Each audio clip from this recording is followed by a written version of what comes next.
Hi there, and welcome to Flip the Script Season 2, Episode 17, Expansion Selling, and the complete comprehensive messaging guide for all things expansion sales. My name is Beck Holland. I'm the CEO and founder of Flip the Script. If you do me a favor before we jump into the content here, this is probably a deck record. There are 98 slides to this deck. So if you'd go to flipthescript.co and make sure that you download the deck for free so you can follow along at each 98th step of the way. Once you've done that, let's go ahead and jump in. This is going to be the longest deck, full disclosure, I've ever done in my career. Very excited. It's going to go quick because, whenever you're having fun, I think things go quicker, right? That's the theory. Anywho, as far as the agenda, we're going to have 17 different emails that we're going to cover today. So I put them up here in terms of the nomenclature, but we're going to do all of the emails that full disclosure, if you haven't watched this session on the comprehensive playbook for expansion selling, the 4 different types of expansion selling and the comprehensive playbook on the back end of this, you need to pause this session and go to that session to get some background first. So in that session, I outline the 4 different types of expansion selling and what is the playbook in terms of types of behaviors that you need to do and things you need to accomplish before you start quote unquote expansion selling. So in that playbook, I outline basically where are the different emails that you're going to use near the back end whenever you're prospecting into people for expansion selling and what's the strategy there.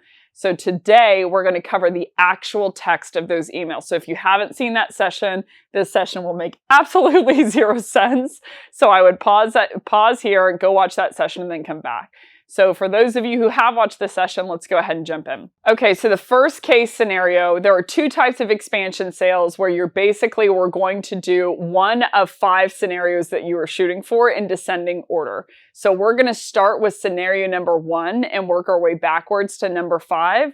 So scenario number 1 that you want to most likely go for if you can get it from your prospect A, who is your original, buyer A, who is your original buyer.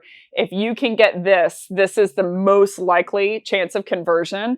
The scenario number 1 was where you have sold into them on the land. They really, really liked you, and you went for an introduction to prospective buyer B. So you've already sold into buyer A, and you want to cross-sell into prospective buyer B, and you went with buyer A, basically for them to intro you to buyer B, prospective buyer B with UNCC.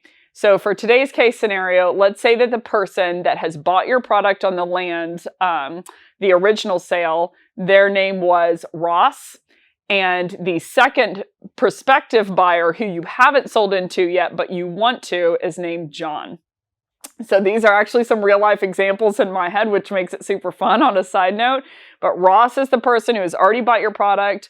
Hopefully you have made them built a lot of rapport with Ross, made him super happy, made him super successful with your product. If you want to know how to do that, again, go into the expansion selling session.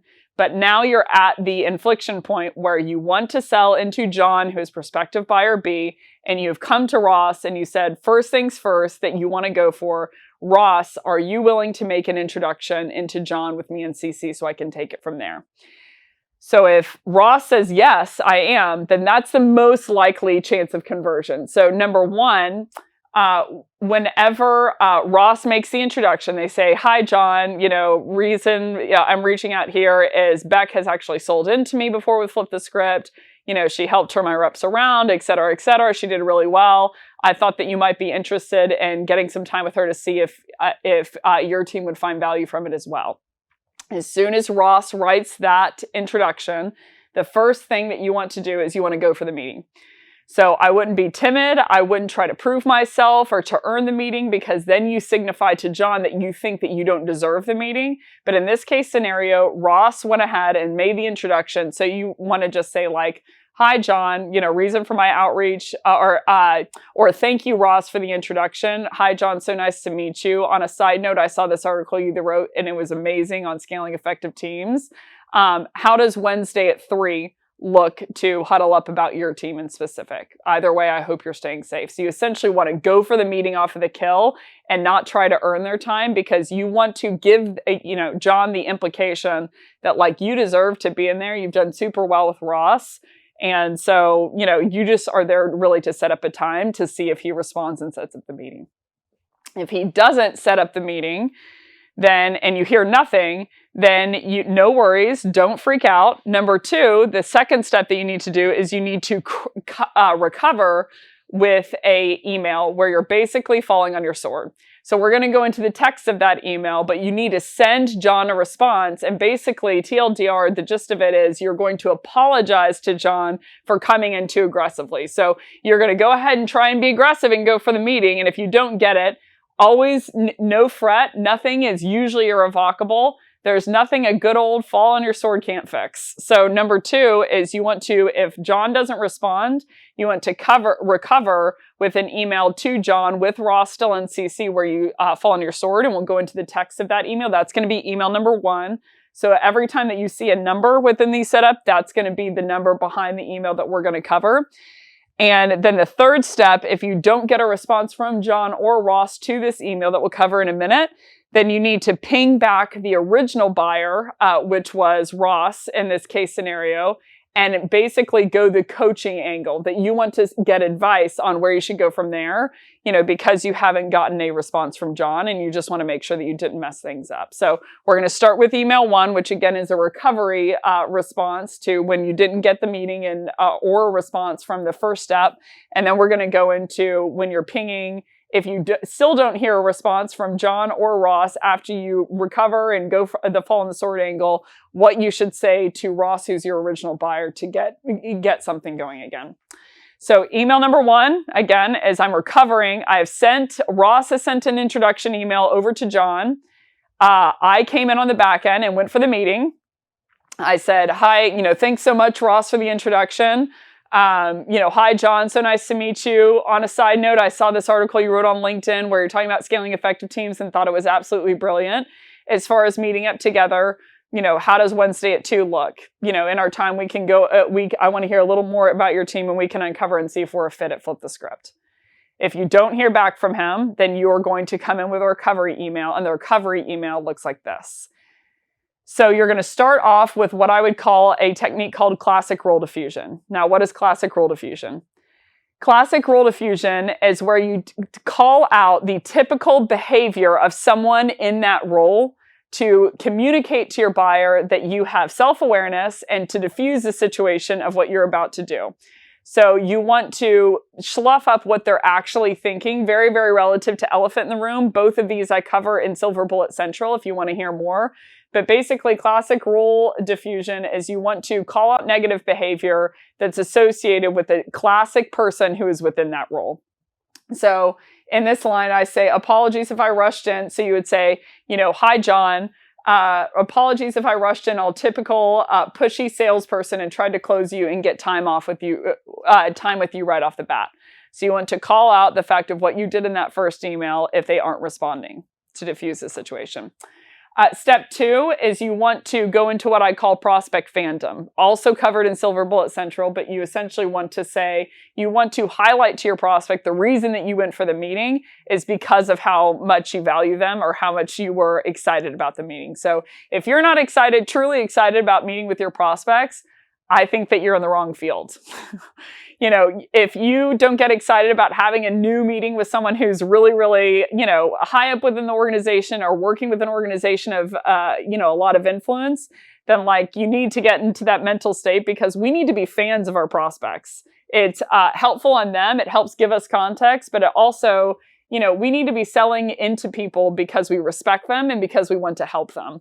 So prospect fandom, in this case scenario, I would say, I just got excited whenever Ross was making the intro that I might get to meet you. Not to be a fangirl, but I followed you for a while now. Be genuine.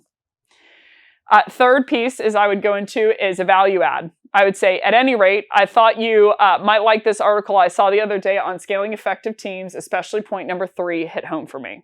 So you want to, at every step of the way, add some piece of value. So for instance, if you were sitting here watching this session, you wanted to add value to me, you could send me some kind of grammar checking service because the letter M is missing from "ite." Thought you "ite" like this article. Sorry to fall on the sword, so to speak, but in terms of value adding, you at each step of the way, regardless of, what situation you're in, whether this is an initial buyer or someone who's bought before, or you're trying to prospect into someone, you need to seek to add value to the person that you're speaking with so that they walk away from that conversation a better version of themselves, so that they get hooked on talking to you because they know that that's the outcome of whatever meeting they're going to have. So at any rate, I thought you might like this article I saw the other day on scaling effective teams, especially point number 3 hit home for me. And then the last line, you want to do what's called the hard walkout principle. So this is also within Silver Bullet Central, but essentially people don't love it whenever you close the door on them. They don't like when you close off a situation, even if it was a situation where you're trying to garner something from them. So I would say in this case scenario, you want to do a little bit of a breakup. I'll go ahead and leave you alone now, but let me know if I can be of any help along the way. Such a big fan of your team and hope you're staying safe with everything going on in the world. So breaking up with someone is very high risk, high reward. But in my experience, I have never quote unquote, broken up with someone, especially if I do it in a highly respectful way and I add value where they don't at least give me some kind of response. So worst case scenario, it's going to get you the objection of why they weren't responding more quickly, so you don't have to sit there on the line. So a lot of salespeople I know, there's stuff in their pipeline that has no business being in their pipeline because there's some kind of real objection that will prevent that person from buying, but they didn't know that because they didn't get the real story. So the hard walkout principle is a way to do that. Full disclosure though, it's high risk, high reward. So, sometimes I do it a little bit later in the process, but in this case scenario, I only have a few emails. So, again, in review, I'm going to start with saying, apologies if I rushed in all typical pushy salesperson and tried to close and get some time with you right off the bat. I just got excited whenever Ross was making that intro that I might get to meet you, not to be a fangirl, but I followed you for a while. At any rate, thought you like this article I saw the other day on scaling effective teams, especially point number 3 hit home for me. And then number 4, I'll go ahead and leave you alone now, but if I can ever be of it, but let me know if I can ever be of any help along the way. Such a big fan of your team and hope you're staying safe with everything going on in the world. So that's email 1. So you've come in, Ross has made the intro, you came in and went for the meeting, you didn't hear back for a couple of days, you sent that email to John with Ross and CC, you still haven't heard a response. So now it's time for email number 2, where you're going to, which is the final email in the first case scenario where you're going in the introduction, where you want to go back to Ross and you want to ask for some level of advice to see if you can get him engaged back in the process. So the first line of this, I would fall on my sword to Ross and I would say, I wanted to check back in and make sure I didn't mess anything up with John. So always sell with humility. I would almost argue fake it till you make it. Like if you are, don't have that humility and think you're the bomb, been there, by the way, then I would lead with this language and hopefully it kind of rubs off on you a little bit, but I would always lead with humility. There's nothing better than someone who is self-aware that they make mistakes and that, everyone's human. So I would say, hey, I wanted to check back in and make sure I didn't mess anything up with John. Number 2, I would do a line of accountability. I'd say I pinged him back and tried to give some context and go for the meeting, maybe too aggressively, but I didn't hear anything back from him, so I'm assuming I missed the mark. The second most attractive quality, if not tied for first, is accountability. There is nothing better than someone who takes the onus in the situation. Most situations we're in, I would argue 99.9%, we had some degree of accountability and influence, regardless of what that situation is. So the people who seek after that and seek to improve that are the most successful people that I know in my career. So I'm thinking of the top 5 people that I respect, know, love, and just value how far they've made it. And most of them take an insatiable level of accountability. So I'll give a quick mention and move on, but Taylor Swift is one of my favorite artists. Not necessarily because of her music, but because of her level of accountability to always make her craft better and to always be innovating. So I watched a documentary on her. You're all gonna, I hope that you don't turn off the session right now, but I watched a documentary on Taylor Swift. And there was one point where, she had gotten dissed by Kanye West on stage where basically she was winning an award and Kanye West came in and said oh, this should have gone to Beyonce. And it was a really earth-shattering moment for her. And I remember her, being super upset about it afterwards. And in that moment, she could have, become the girl that Kanye West made fun of. But instead of doing that, she went into a little bit of a dark phase and she she released this album called Reputation, where basically she was talking all about how, Kanye wronged her and how she's not that big of a snake and et cetera, et cetera. And the album wasn't that well received because I believe in that album, the root and the genesis of that album was her playing the victim card, was her saying like, hey, Kanye did this thing. There was no provocation for this thing. And so people didn't love the album. And there is a scene whenever she finds out that she is not going to be nominated for a Grammy for that album. She's on the phone with her agent in the documentary. And the agent says, I'm getting goosebumps thinking of it. The agent says, you're not going to win a Grammy for Reputation. And in that moment, she says, I have to make a better album. I have to make a better album. That's just what I have to do. And I'm like, she made a mistake from what I can see and what she thought was a mistake. She kind of gave in and she released this album where she was the victim.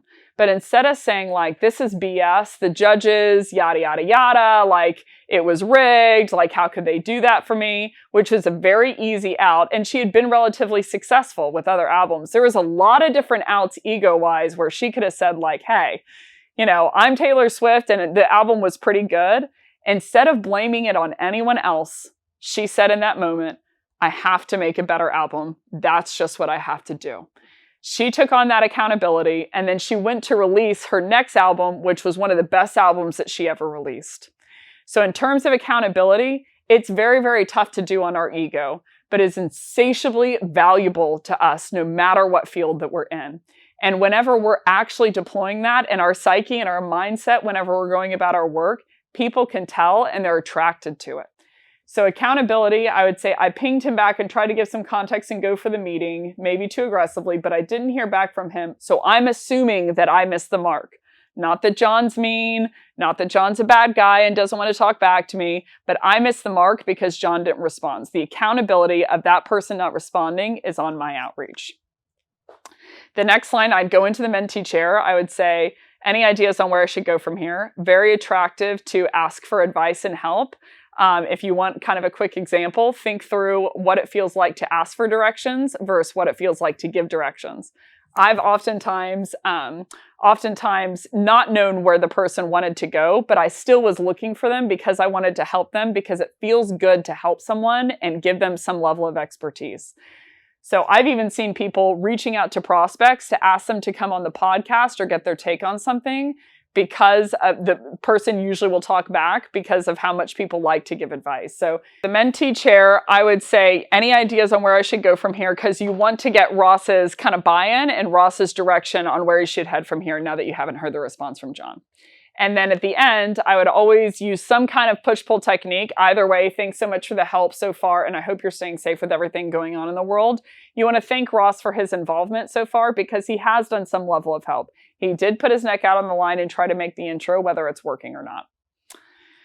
So that is, again, in review to steps 1 or email number 1 and email number 2 whenever you have successfully gotten Ross to say, like, I will go with option 1 and I will make an introduction. So if you don't hear back from John after this response and you don't hear back from Ross on this response, I'm pretty safe to say it's over.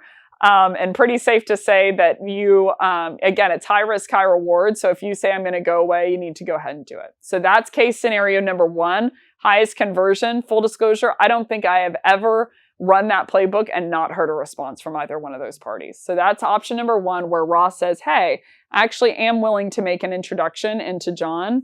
And he does so. Option number 2. So if you can't get Ross to make the introduction to John, the second most valuable thing that you can get from Ross in terms of his involvement is basically you want to have Ross send an email to John about you, but you ghostwrite the email. So you want to ghostwrite it for a number of reasons. Number 1, there's no one who can sell your product like you do. Number 2, you want to beef up the quality. Number 3, you want to intertwine some level of personalization, but you want to ghostwrite the email if you can because it bumps up the likelihood of conversion. So a lot of people are willing to do this, and how I'd frame it to my prospect is like, hey, I want to take the onus off of you. Like, basically, I don't want you to have to do the grunt work in this situation. So it bumps down their level of investment, and it bumps down their level of work to be able to do something nice for you. So the 5 steps to this, number 1 is that you ghostwrite the message. You ghostwrite the message for buyer A to send to prospective buyer B. So that's going to be email number 3 that we're going to go into. The next email we're going to go into is if you don't get a response within a week from buyer A about prospective buyer B, then you need to send a how'd I do message back to buyer A. If you don't get a response there, you need to either way add a prospective buyer B on LinkedIn so that you can connect a name with a face and bump your likelihood of conversion. Step number 4 is if you don't hear any response to the how'd I do message, you want to send in another advice email to buyer A, who has already bought your product and is referring you in. And step number 5, if you don't hear a response there, then you want to break up with buyer A. So again, in review, it's the first step that we're going to go into is how to ghostwrite the message for Ross to send to John. Step number 2, we're going to send a how'd I do message to Ross about John. Number 3, we're going to add John on LinkedIn, and I'm going to give you the text for that email. Number 4, you're going to send an advice email to Ross about John after a week passes if you haven't heard back. And number 5, you're going to send a breakup email to Ross about John if you haven't heard a response from there. So usually the lower down you get on these steps, the lower likelihood, usually it's high likelihood that within these first 3 steps, I'm getting some kind of response, but I want you to have the comprehensive deck just in case. So this is going to be emails 3, 4, 5, 6, and 7. So we can start with email number 3. So again, just to frame it up in our heads, this is in the case scenario that you asked Ross to make an introduction into John. Ross has already bought your product. You want to sell into John in terms of expansion selling. You have asked you've made Ross happy. You have built rapport with Ross, and you've asked Ross if he will make an intro to John with you in CC. He said he's not comfortable. So you said, okay, no problem. Would you mind sending over an email to John then? And I can go ahead and take the brunt off of you by ghostwriting it. And he says, sure, that sounds great. So the ghostwritten email, this is how I would go about it. Then the first line, I would add some kind of line to where Ross could give personal context to John. So I see this happen a lot where I'll say, hey, I'll ghostwrite the message, but typically people want to put one line of something that they would normally say to John. Whether that's, hope your daughter's well, or, thanks for crushing me at, whatever, golf in the past, or, hope that you're enjoying your new role or whatever, your new responsibilities with the promotion that you just got, but you don't know what the context is between Ross and John. And so you want to put a place as a placeholder and say, hey, Ross, I don't know if you wanted to add some context, but here's a context portion, or if you wanted to add an email to really make it your flavor, here it is. So most people actually do this naturally and want to add it in. So you just want to get ahead of it. Number 2, the next line is you want to go for an outcome. So you want to say, hey, again, you're in the voice of Ross, hypothetically talking to John. So you want to say, the reason I'm sending you a note is I just cut off with a rep, Beck, over at Flip the Script, and it seems like she might have something you might be interested in. So I'm stressing here. There's nothing more annoying than a seller who thinks that they are the fit before they even talk to you. I have interviewed a number of people in my time, and a lot of times they'll say, I'm confident that I'm the rep for you. And I'm like, well, I'm not. I don't know anything really about you. And so your confidence doesn't communicate to me that it's a good idea. It communicates to me that you, even if you weren't a good fit, that you're going to mow through that and you're going to keep talking and pretending that you are. So I know that the goal usually with confidence is to say I'm awesome so that you think better of me. But usually it communicates to our prospect that we don't know how to listen. So the first line I would say, again, say personal context line, whatever you want to say. Reason I'm sending you a note is I just caught up with a rep back over at Flip the Script, and it seems like she might have something that you might be interested in. The second line, I go for context for prospect A of what has happened between you and buyer A that you can give to John, for context. She prospected into me, frankly, in a way that I've never seen before, super personalized and newer business. And when she called, she had data about something I'd written that made me listen to a salesperson, which is rare these days. So you have sold into Ross at this point. So you could say, like, you can put anything here about your context with him. We've been using Flip the Script as a training service for quite a while now, and you should have seen the results on the back end. We've been using Flip the Script for some kind of consultant playbook, et cetera, and it did amazing things for our team. We use the Reggie sequences for Flip the Script, and they absolutely morphed our go-to-market overnight. When she called into me originally, she knew something about me, and it made me listen to a salesperson, which is rare these days. So you want to bump yourself up in this context because you're having Ross do the talking for you too, John, which makes it powerful. The next line, I go into a value prop of what you are selling. She's selling sales training on how she could get our reps to be able to duplicate what she's doing and within scale so we could hit our numbers in Q4. So Ross is providing a little context to John. And the proof in the pudding, I would say, is there any interest in talking to her? She's been following your background for a while, especially when you were on some podcasts a couple weeks ago. One thing that I feel like brands miss from a high level is they don't realize that the outcome of whatever they're selling should be representative in the sales cycle. So for instance, if I'm a sales engagement software, I should have the best sales engagement sequences on the planet. If I'm a conversation intelligence platform, like I just came from Chorus and we're a conversation intelligence platform that's talking all about how we can make your reps better. I used to tell my reps, if we are not the best reps on the market, it invalidates our product and it invalidates me as a leader, both. So we need to have the best outreach, because if you're going to sell to someone of like, oh, okay, I'm going to sell you sales training, then like I should run, I don't know if I'm falsely putting this bar above my head or this gauntlet, but I should be running such a great sales cycle that you are thinking, oh, I want my reps to prospect like that. I want my reps to sell like that. Because if you aren't impressed with the sales cycle and I'm selling sales training, best case scenario, I'm going to be training them to do something that you don't really agree with or like.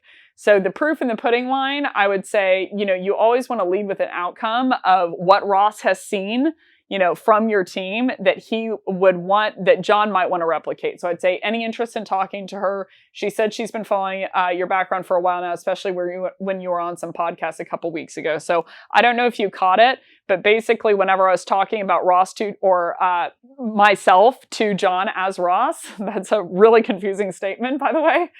I was talking about how personalized that I was. So I want to proof in the pudding and say, she's been talking about your background in some podcast you did a couple of weeks ago. So that you're proving to John, not only have I done my research on Ross and made him super happy, but I also have done my research on John, and I just really want the opportunity to talk to him.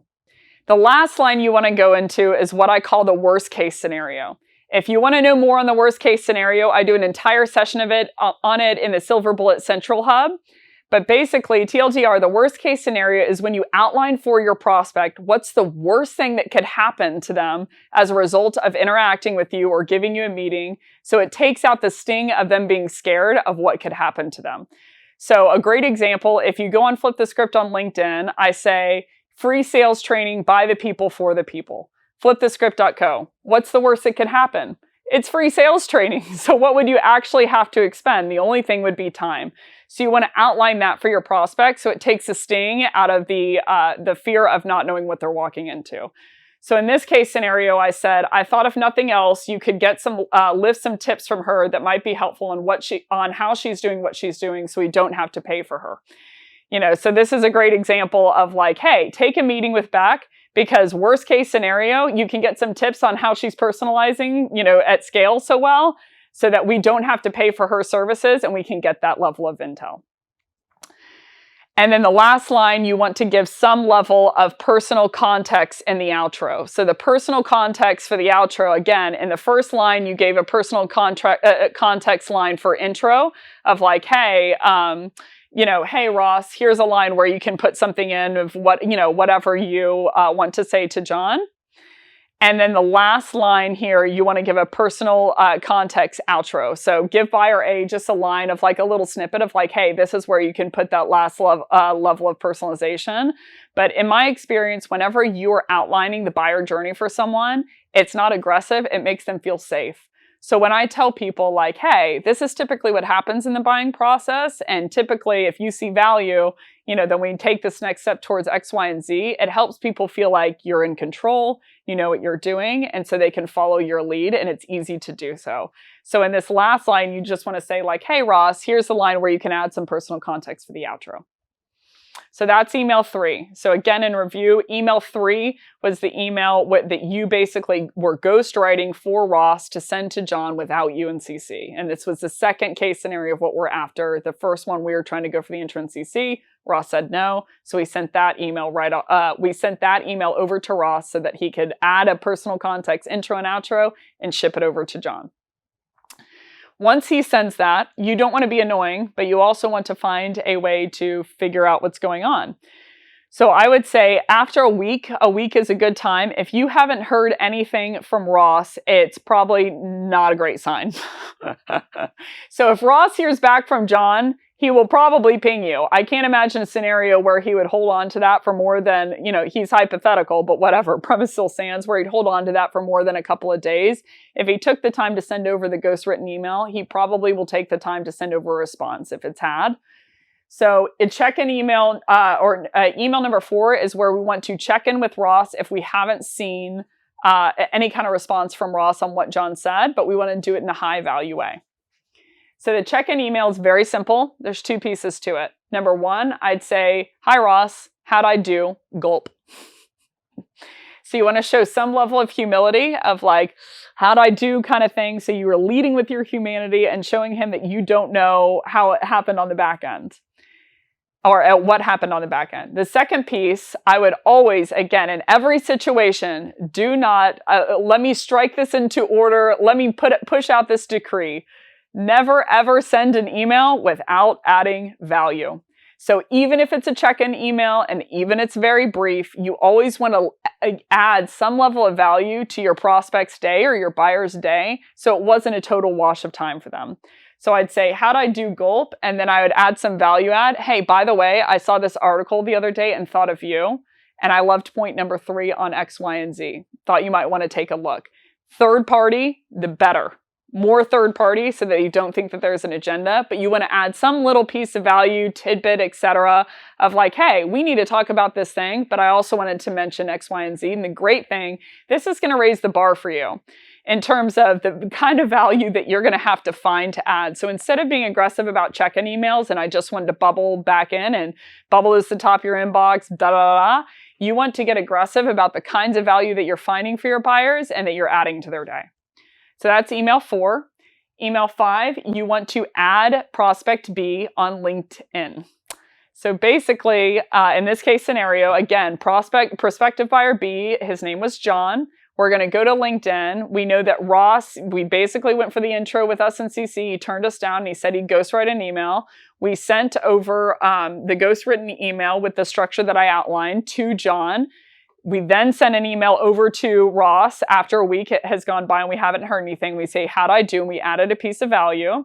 In the meantime, I would add prospective buyer B on LinkedIn. A lot of times I would say my prospecting strategy for cold outreach is just add on LinkedIn. Add. I might be different than other quote unquote trainers in the industry, but my view is that, I get quite a few ads per day. And it's like, unless someone says in the message something that I really don't like, where they're telling me they're prospecting into me, that is the only case scenario usually that I decline. Is I think, oh, this person wants to prospect into me. And if I add them, then that's validating that they should continue. So I hit ignore only in that case. So my typical buying behavior, I would add without message. And if they're a decision maker or they're high up the chain, they're usually getting quite a few connects anyway. So you want to see if they are, if they will connect back with you before you're willing to invest some time. For cold outreach, But expansion selling, you now have an advocate. So you have Ross kind of doing your quote unquote dirty work behind the scenes. So you want to give some context to John because this is a very strategic ad on LinkedIn. So whenever you're adding prospective buyer B on LinkedIn, I would structure the message as the following. The first line, I would add context, prospect fandom, and a level of personalization, all three. So it would look like this. Reason for the ad, hi, John. Reason for the ad is I'm the annoying rep that Ross Porter sends over emails your way about. I think he may have even mentioned I've been stalking you ever since your podcast with Tony Robbins. So cool.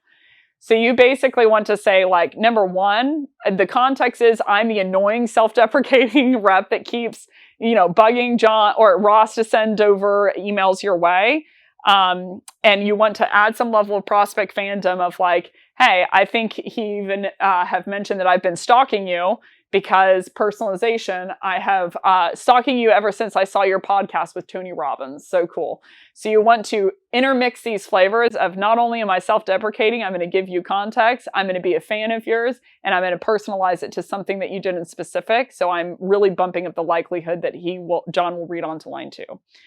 Line 2, I would say, thought if it wasn't too intrusive, I'd add you here to put a name with a face, the outcome of what you want. Number 3, I would give some kind of value add, not to come in too aggressive, but given your podcast, thought you might like this article on scaling effective teams, especially point number 3. So even in this context, you want to seek to add value, even though he hasn't, we haven't gotten a response yet. Number 4, I would go into a push-pull technique. So more on the push-pull technique, go into Silver Bullet Central episode 1, and I go very deeply into this. But I'd say either way, push-pull technique is a way to give balance to your prospect, that it adds an iron fist in a velvet glove. The iron fist that you want something, the velvet glove that either way, if they give it to you or not, you're still okay and still a fan of them. So either way, huge fan of yours and hope you're staying safe with everything going on in the world. So in review, you want to give them some context, self-deprecate a little, and talk about how you're a fan of theirs because of something in specific that they've done. If you aren't a fan of your prospects, you need to dig deep and start to become a fan of your prospects because they typically, if someone's paying you, quite a bit of money to prospect into people, they usually have had a lot of experience and done some really cool stuff. So if you aren't a fan of your prospects yet, I would say you start digging into the work, and in my experience, you will become a fan. Second line, go for the outcome. Thought if it wasn't too intrusive, I'd add a name to a face here. Not to come off too aggressively, but given your podcast, I thought you might like this article. Point number 3 really hit home for me. Add some piece of value, and then finish off with the push-pull technique where you say, either way, I'm a huge fan of yours and hope you're staying safe with everything going on in the world. So that's email 5. So email 6, again, first email in this sequence was we're going for a ghost written email. So the first email that we did, we ghost wrote the email for Ross to send to John. Email 2, we followed up with Ross saying, how'd I do? We added some value to see if we hadn't gotten a response after a week. Number 3, we went ahead and added John on LinkedIn with some context to try and get some kind of relationship going there. And then the 6th email, we basically want to send an advice email to buyer A. So at this point, Ross not only hasn't gotten a response, but you sent him a little bit of a humble follow-up and you still haven't gotten a response. So something's probably a little bit off. So you want to go in a little bit more properly aggressive to Ross to figure out how everything's going. But always seek to add value at each step of the way. So unless, instead of just having the reason that you're giving outreach is just that you want something, have the reason for outreach be that you wanted to add some value, plus you wanted to check in on this one little thing.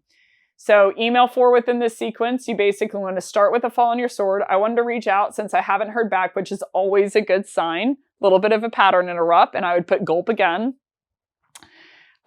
Second part of the email, accountability, could be just me, but I'm getting the feeling that I missed my mark with email given that John didn't respond. So you never want to demonize your prospective buyer or the current person you're talking to. If you're going to put any level of accountability or blame for something incorrect that happened or something not going a certain way, you need to take the accountability, take a huge step back and say, what did I do in this situation? And how can I communicate to that buyer? Because it's an attractive characteristic and way to prospect. So could be just me, but I'm getting the feeling I missed the mark with my email given John didn't respond. Any advice on where to head from here? You're seeing very similar tones in case scenario number 1. And then I'd say in any case, and I would call this scrapped entitlement. Scrapped entitlement, again, you can see it in Silver Bullet Central. So most technique items I covered there. Scrapped entitlement is where you are basically saying someone doesn't owe you anything. Very, very attractive psychologically. When I talk to people and I say, what's the kind of person you gravitate towards? I actually ask people this all the time, including my parents. They're probably going to laugh when they see this, if they see this. But I say, what kind of person do you really like? What do you like about that person, et cetera, et cetera? And what kind of person do you gravitate away from? Almost without fail, people say that they avoid people who have no accountability. They avoid people with ego. They hate people who are arrogant. And they also do not like when people are entitled. So millennials are coined with this accusation all the time, that we are an entitled generation, that basically everyone went to the coal mines and made all of this way for us to be super successful, which in large part is true, not the coal mine bit, but you get the gist. And that we walked in and we're all, juju focused, let's sink in the grass, I am you as me as we're all one, and let's drink some smoothies, and I deserve the right to all of these things. So whether that is true or not, or whether that is right or not, a whole nother discussion that I would absolutely never get into, probably with prospects, and certainly not on record, and certainly not on film and in this context. However, point standing, people don't like entitlement. And they don't like it in the others that are surrounding them, especially if it's someone who is trying to get something. So scrapped entitlement is a way to communicate to your prospective buyer or someone who's helping you out in the cycle that whatever they're doing for you, that great thing that they're doing that's amazing, they don't owe you. Because it bumps up for free and for very little investment. It leads with character and it shows you who you are, which makes it more likely that they want to work for you or want to work with you and want to get something accomplished for you. So I just got a text message from my dear friend Scott Barker. And it was interesting because I just struck up a partnership with Reggie, with Sapper Consulting and Reggie, which is a new sequence product. And whenever, I don't know if this is too much to go on record about this, whenever we were talking back and forth, he is the one that made the introduction. And he said, hey, I led with, hey, this is a great opportunity, a partnership that I'm just absolutely astounded that I get to be a part of. And I said, thank you so much for the introduction. And I said, Jeff Winters, who is the CEO of Sapper Consulting, his character, I absolutely love it. And, who he is just makes it so easy to work with him. Very, very trustworthy, very, very humble, etc. And Scott retaliated by talking well of Jeff's character. Character. We talked about that for 75% of the time, and then we got to business. So your character is a make or break attribute whenever you're selling. So scrapped entitlement, you want to communicate to your buyer that you have the character that even if they are helping you out, even if they choose to do so, that is very, very nice of them, and they don't owe that to you. So how you're going to use that today is, in any case, thanks again for all of your help you've been so far. I know you don't owe me this and can't tell you how appreciative I am for you helping out a random cold sales girl. So a little mixture of scrapped entitlement plus classic rule diffusion in there. And then the last email, breakup email with buyer A. So if buyer A, which was Ross in this case, doesn't respond to that email, again, you don't have a relationship yet with John. Ross is the one that was sending over the outreach, the ghostwritten outreach. You need to break up with buyer A. I'd say something's very, very wrong if you haven't gotten a response yet. Be cool, and there's always things that happen, but I'd say typically that's not a good sign. Typically you haven't built enough rapport with them or something, or there's something that has triggered them in the wrong way. So the last breakup email, you want to just make sure that you didn't damage your relationship with Ross in the process. Ross is your current buyer. Seen a lot of people reach out for a branch at the expense of the current branch that they're on. So you need to make sure that you always protect the relationship that you have with your current prospective buyer, make them feel valued, build rapport with them, make them happy, make them successful with your product, and then based on that, reaching out to prospective buyer B. but I would always be very, very, not concerned, but monomaniacal focused on, what is my relationship with Ross? Because that is the breeding ground for a great relationship to another person internally, or net, net revenue, you never want to churn a deal at the expense of grabbing a new company or a new opportunity in terms of expansion. So always protect your relationship with your decision maker for your original land. So last breakup email, you want to say, I just wanted to reach out one last time and make sure I haven't overstepped my bounds with you. Give them a line of context and accountability. Since our original chat, I thought it made sense to connect with John, but given we haven't heard back from him, I'm guessing it's probably not a fit for your team. So you want to be careful here that you don't blame it on Ross's outreach. Number 3, you want to do what I call elephant in the room. Elephant in the room, one of my favorite principles. It's within Silver Bullet Central if you want to go check it out there, where I do an entire session on this.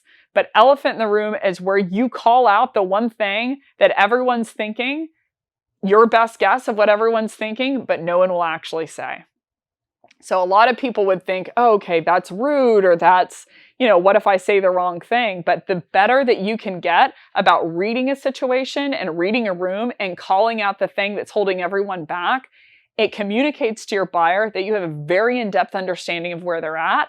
And typically it's going to be something that's a negative outcome for you, and you're proving to them that you're not scared of that and that you just want to make sure that you didn't do that thing. So in this case scenario, I've used this in all kinds of contexts. Again, I'm just getting pumped thinking about it. If you go into Silver Bullet Central, then I talk about it there much more in depth. But I've used this in a variety of contexts where I say, sometimes I'm like, hey, like someone will be talking back and forth with me of like, yeah, so we're going to evaluate this, and then, we'll see how it goes, and I'll call you. And I'm like, I'll call you. Yikes. You're not going to buy, are you? I'll just call it out right on the spot. I'll be like, I totally understand. Can you help me know where I went wrong?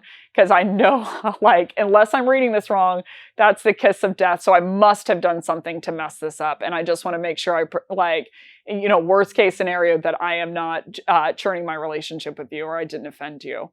So elephant in the room can be very, very lethal. This is what sets people apart from being mediocre and being deadly in the room, is they can read the situation, they can call out what's going on between the lines or behind the scenes, and they can do it with a little level of, I'm not sure, and seems like to me, but they are spot on. That is what makes a deadly rep, in my opinion. One of the things that makes a deadly rep.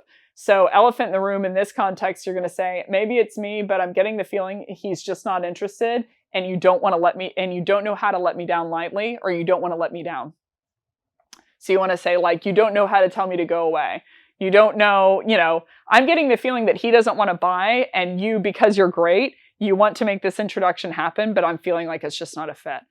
I have used this in very high stakes poker rounds with people before, and it just diffuses the situation, especially if you can make that person the hero of hey, I just want to check back in one last time and make sure I haven't messed up. I'm getting the feeling that this is just not a fit.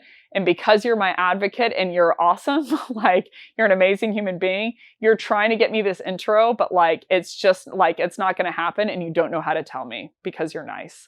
Did I get that right? So you want to call out what's going on in the situation, especially if you can make them the hero for doing what they did, the better. Hard walkout. You want to finish off with a hard walkout. If that's the case, no worries at all. Appreciate you putting your neck out there for me, so to speak, and perhaps we can connect in the future if anything changes. So really at this point, you're trying to get a response from Ross because you haven't heard from Ross in a while, and you know that they sent over that message to John.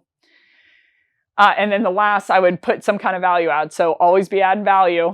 ABAV, above. Always be adding value. Acronyms girl over here. But basically, I would say, P.S. thought you might like this article I read the other day on, and I would add some other piece of value article, network connection, etc. You can do a myriad of things here, but give some piece of value. So that is it for situation number 2. So again, situation number 1 was where Ross is making an intro to John with UNCC, most high likelihood of conversion. Intro number 2, case scenario number 2 is you ask for Ross to make the intro to John. He wasn't willing. So you asked for Ross to basically write a message to John with that you ghost wrote.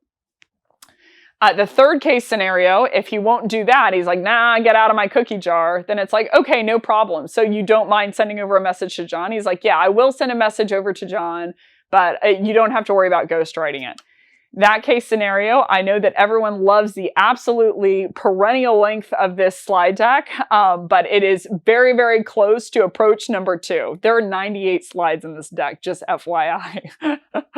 But approach number 2, you basically did a 5-step process where, not to drag anyone back, but basically this process, but you wrote a ghost email on the top, or writing the ghost email for Ross to send to John was your first step. This process is a mirrored process, and this is going to be for steps 8, 9, 10, and 11. The only difference being you don't ghostwrite the message for Ross because he didn't want you to. So there's going to be a few grammar tweaks, in terms of what the situation was, but we'll go into email 8. So Ross sent a message to John. You don't know what was in there. He wouldn't let you ghostwrite it. So the first email, you want to check back in and say, after a week of time has passed, how'd we do? Gulp, and add a piece of value. Email number 9, you want to add John on LinkedIn, looking familiar. Reason for the ad is I'm the annoying rep Ross Porter, keep sending over emails. I've been stalking your podcast about Tony Robbins. Thought if it wasn't too intrusive, we could connect. Not to come in too aggressive, but I thought you might like this piece of value, this article. Either way, I'm a huge fan of yours and hope you're staying safe with everything going on in the world. So exactly mirrored to the other email that you did in case scenario number 2. Email number 10 is the advice email that you would send to buyer A. So you're coming back into Ross and you're essentially saying like, hey, it's not, I just want to check back in and see where I head from here. So wanted to reach back out since I haven't heard back, which is always a good sign. Could be just me, but I'm getting the feeling flip the script is just not that interesting to John, given he didn't respond. This is one of the only minor changes of this second set of emails is in the first case scenario, you wrote the message. So you can say, I'm getting the feeling that I messed up in that message or I made a mistake because John didn't respond. Here, you need to blame the no response on flip the script or your company just isn't a fit for them. So that's why he didn't respond. But either way, instead of demonizing or putting accountability or schluffing it to Ross, you need to make sure to continue to own that response or that accountability by saying, I guess flip the script just isn't a fit for him, which whether we like it or not, there are some people who aren't a fit for our product. There are some people who it's not the right time, etc. And so you want to give some kind of recognition and cognizance that this could be a case scenario. Mentee chair, any advice on where to head from here? And then the scrapped entitlement, same exact line. Thanks again for all of your help so far. I know you don't owe me this, but I can't tell you how appreciative I am for helping out a random cold sales girl.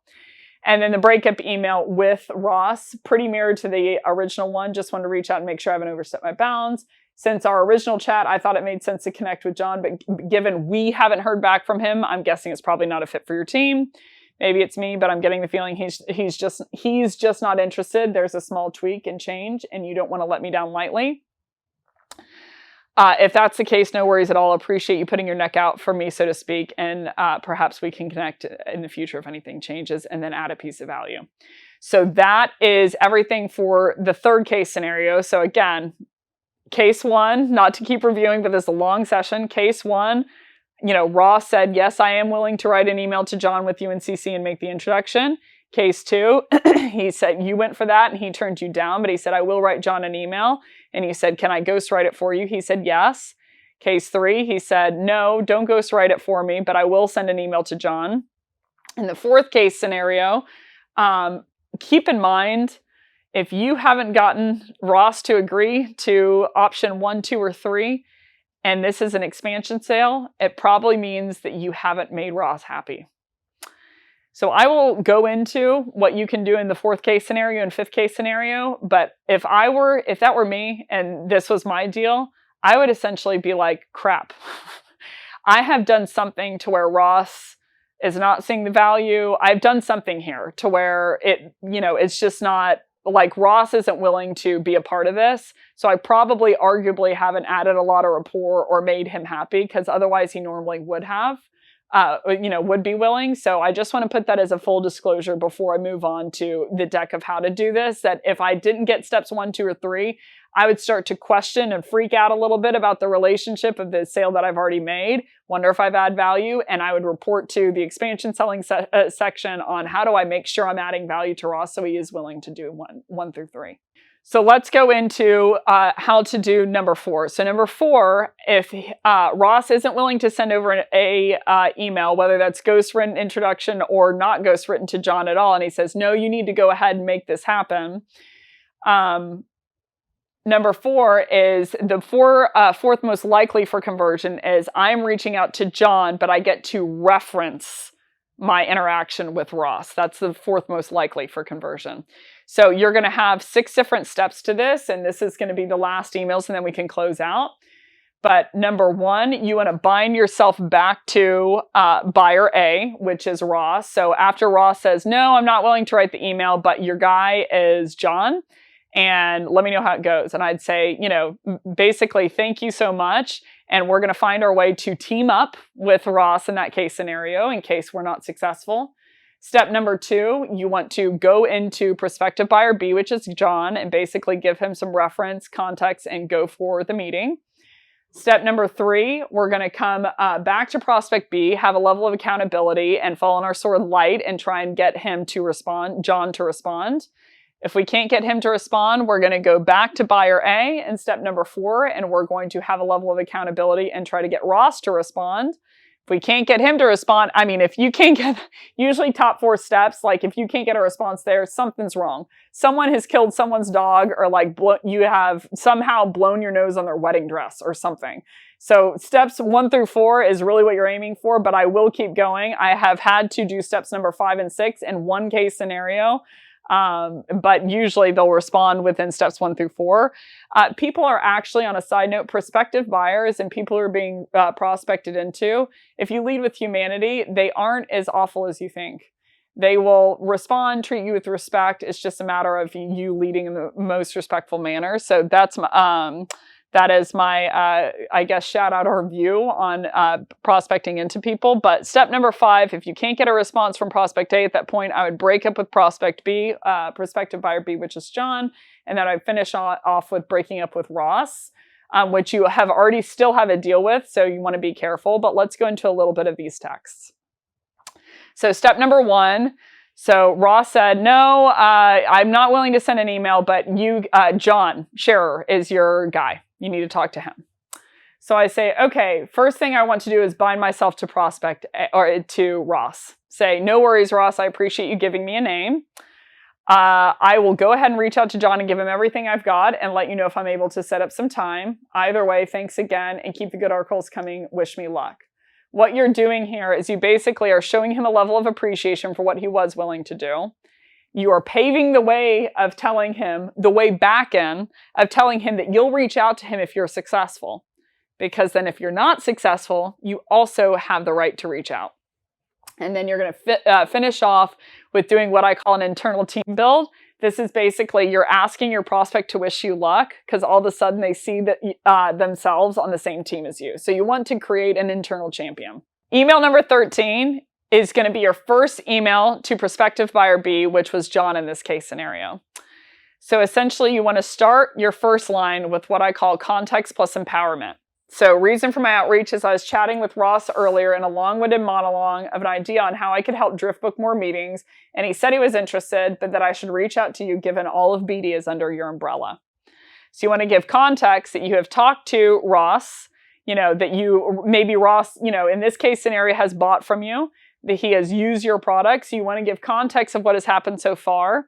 But then you also want to empower prospective buyer number B or prospective buyer B, which is John, of he said to reach out to you, not because you're the decision maker, but because all of business development rolls up to you.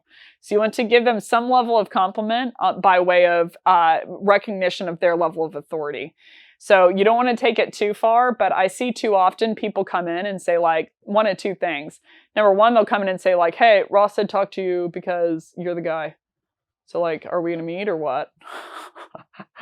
And they don't give any level of empowerment or personalization. Number two, they make the mistake of thinking that because they've built rapport with Ross, that means anything to John.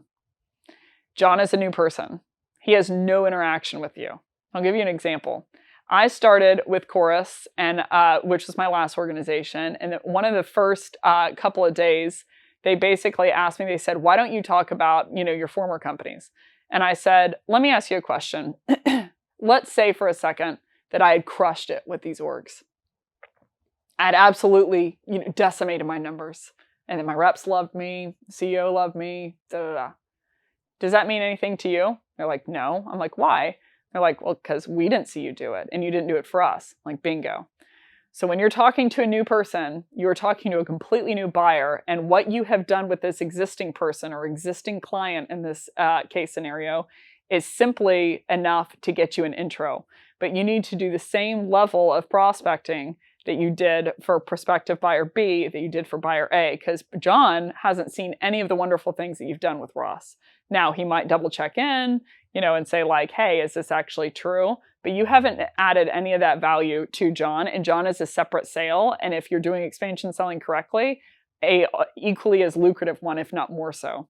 So you want to add that little bit of personalization, empower your prospect, etc., so you can make sure you win John over. But point being, reason for my outreach is I was chatting with Ross Porter earlier in a long-winded monologue of how I had an idea on how Drift could book more meetings. And he said he was interested, but I should reach out to you given all of business development is under your umbrella. Number 2, I would say personalize. More importantly, I read your article on scaling effective teams and especially liked your line. It all comes down to personalization, or it all comes down to scaling. If you can't scale something, it's not a thing.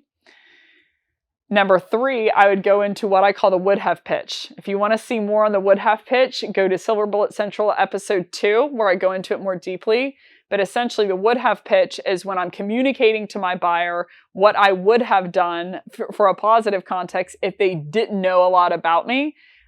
So I can lead with some level of personalization, tailoring, and give them some high level experience of how their experience would have been with me, given we didn't know each other, but they do know me. So it's even more empowering of like, hey, in a normal situation, I would give you a cheesy pitch on what if you could scale teams more effectively by personalizing everything that you're doing at scale. But given Ross already mentioned me, I'll save you the terrible value prop and just say this. So you're essentially empowering your prospect by saying, hey, you're very, very knowledgeable. You already know what I am and what I do. I normally would have gone on some cheesy monologue about how awesome you are in this article that you wrote and tried to hook it. But considering you know all of that, I'll just say this.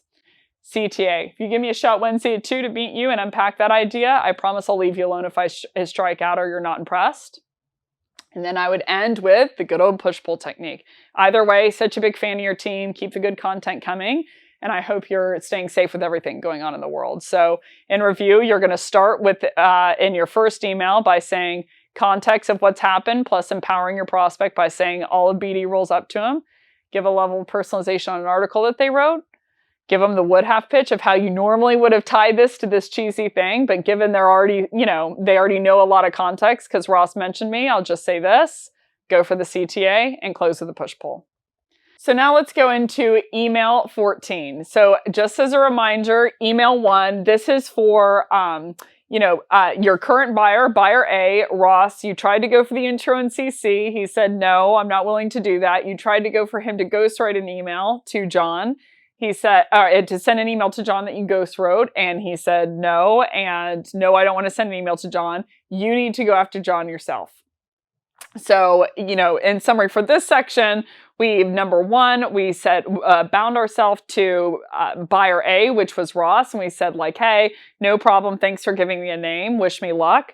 The second email, we went into John and we basically gave him some context and said, okay, this is what's going on. This is why, more importantly, I saw this thing about you, etc. And we tried to go for the meeting and we haven't heard back from John. So the next email is going to be your third email in the sequence for this respective portion. And it's going to be your second email to John where you fall on your sword light and you take accountability for him not responding. So you're going to start to get a lot of different similar themes for each one of these pieces. But essentially, the first part of the email, you want to fall on your sword by saying, the reason for my classic follow-up email is I read an article the other day about being relevant to your buyer and got convicted. So you want to lead with a level of accountability that the message that you sent over probably wasn't all that relevant.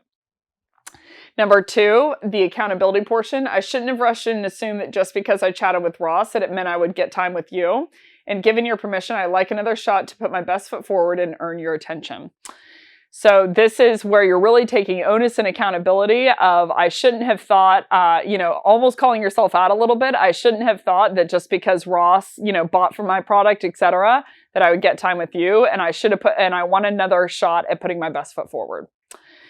You're then going to go into personalization part 2. So you personalize in the first email to John, but you're going to pick out another premise. So that said, I read your article on blank and especially liked your line blank. Hook part 2, and you want to make sure that your hook in this case is different than the first hook. So for how to hook this, hook messages together in general, if you go to season 2, episode 1, how to hook personalization to relevance, I go into a number of different examples, but essentially hooking from personalization to relevance, if you're using the actual words of the prospect, there's 3 ways to do it. Starting the second line or the hook line with, what if you could? Imagine if you could, or I have an idea on how you could. So I definitely don't have any preference in terms of which one you would use. I would just say that earlier you said to John in this email before, what if you could? And so you want to make sure in your second personalization to him that you use a different one. So whichever one you use in the beginning, you need to use a different one for your second go around at personalization. So people do not like it when they are on a script. Whenever you are on a script, because it makes them feel unspecial.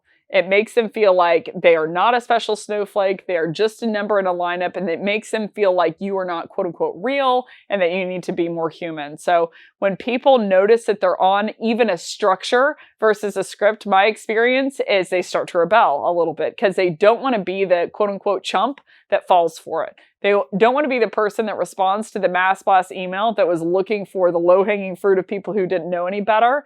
So they don't like to be on any kind of script or structure. So in the second portion, I would say that you still need to hook it, but you need to use a different type of hook so that they don't realize that they're on some kind of structure and they really give you a chance on the words that you're saying. CTA part 2, you need to, again, just take the normal CTA that you would do of, if you give me a shot, and you need to alter the language a little bit if you give me a chance, or if you're hooking with, I have an idea on how you could say, if you give me a shot to a Wednesday at 2 to meet you and unpack that idea, whatever makes sense in the context, but essentially you get it. The CTA should be different as well. And then the push-pull on the end is going to be different as well. So in the first case scenario, the push-pull on the last line was either way. So you can start this one push-pull with in any case. It's another way to say either way with the push-pull technique, but it also doesn't make them feel like they are on the same exact email structure. So that's email 14. So again, in review, you said in this email, you said, hi, John, reason for my outreach. My classic follow-up emails, I read an article the other day about being relevant to your buyer and got convicted. I shouldn't have rushed in and assumed that just because I chatted with Ross, it would mean that I get time with you. And given your permission, I'd like another shot to put my best foot forward and earn your attention. I saw that you engaged with this article the other day that someone wrote where they're talking about scaling appropriate personalization and that it all comes down to the hook. I liked the line, it all comes down to the hook. Imagine you could ensure all of your reps over at Okta were hooking personalization to relevance with your prospects, booking more meetings as a result, and closing more business, booking more meetings and closing more business as a result. If you give me a chance Wednesday at 2 to meet you and unpack how we, VPs of sales leverage our software to help achieve that goal, then I promise that we can part ways as friends if you're not impressed. In any case, keep the good stuff coming. It's an inspiration to see you so active in the community and hope you're staying safe in this world.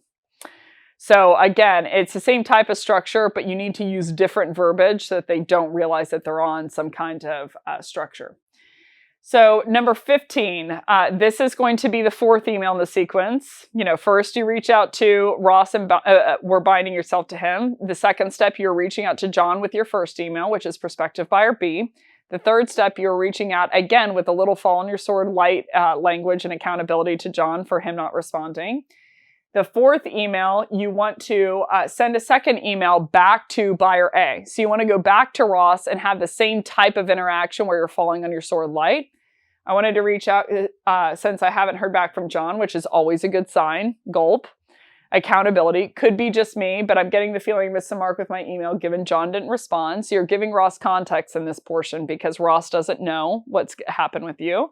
Any advice on where to head from here? Slipping yourself into the mentee chair, and then finishing off with the wonderful scrapped entitlement. In any case, thanks again for all the help you've been so far. I know you don't owe me this and can't tell you how appreciative I am helping out a random cold sales girl. So it's deadly because you're pairing together scrapped entitlement plus some level of classic role diffusion to where they see you. The minute you call yourself the typical cold sales girl, everyone thinks you're anything but the typical cold sales girl. So if I say I'm basic, everyone thinks I'm not basic right off the bat. So that recognition is really what set you apart. And if that doesn't work, Ross doesn't respond, again, I'd say there's got to be some problem with Ross, especially if he's a current buyer and isn't responding at this point. So I'd go to step 5. I want to break up with my buyer A, which is Ross, and send him an email like this. I've seen breakup emails heavily used in the industry. A lot of people have some pretty fiery opinions. They have done very well for me, but I've had to be very careful about my language. High level. I'm going to do a session probably in season 3 on breakup emails in specific. Maybe I'll do some cheesy breaking up is hard to do, so get ready for me to sing a song.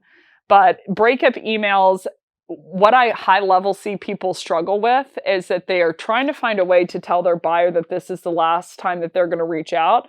But they typically are either A, adding no value, B, they are blaming the person not responding on that person, which makes them psychologically less likely to respond than even before the email, or C, they're being silly.